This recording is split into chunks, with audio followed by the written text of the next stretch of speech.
like that. Second-hand rose, second-hand rose.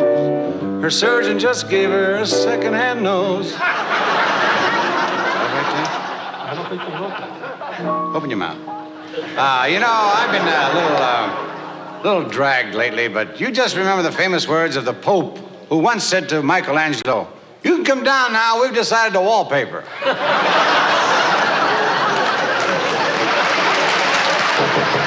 Oh, come in.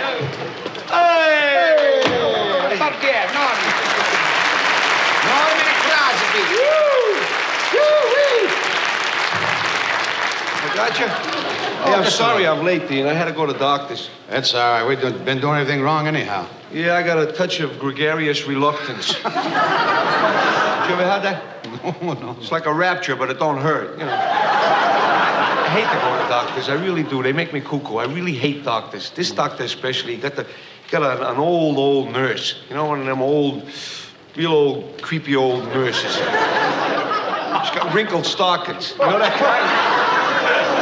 I was laughing at her till I realized she wasn't even wearing any. You know, she gave me one of those, whom shall we notify in case of emergency? You know, the whom turns me off right away. So I said to her, "Wherefore do you have to know that?" You know what I mean? I talk pretty good.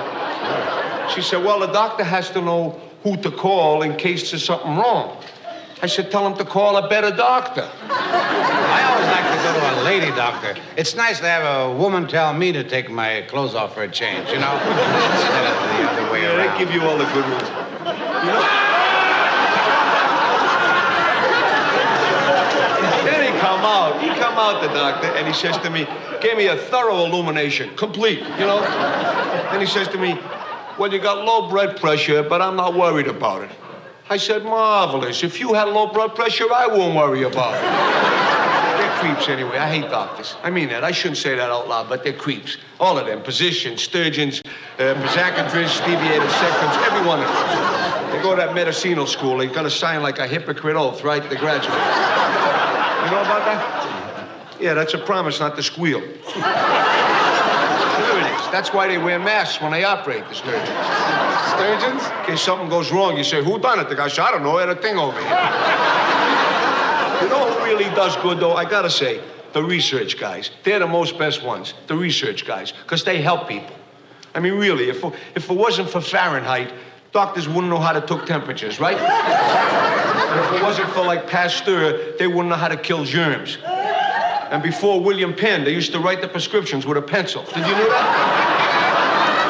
They just opened up a laboratory. There was a doctor. What was his name? The Los Angeles Police Celebrity Medical Award this year was won by Dr. Melvin Whitebread. He invented brown shoes. And they gave it last year to Dr. Morton Viner. He invented Dr. Melvin Whitebread.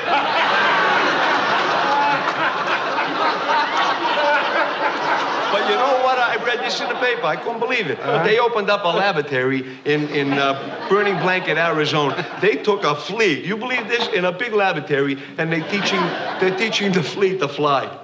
A laboratory optician took a little teeny flea and he strapped him to a surgical table. And he inserted a water jamputer into the flea's digital cavity.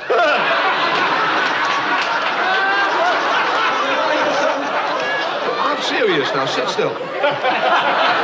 They could push a button, this laboratory optician, and increase the flow of the wattage through the amperes, and they could tell the flea what they did, and he would did it. Oh yeah, they told him fly flea, and the flea flew. And they told him don't flee no more, and he didn't flit. Do you believe that? Then they did what they call an advanced research. See, they got some money from the Edsel Foundation. And they removed the wings from the flea. And the doctor said, "Fly flea," and the flea just stood there. He said, "Fly flea." The flea didn't even move. Then he grabbed his notebook. He wrote a brilliant observation. He wrote, "When you remove wings from fleas, they become deaf."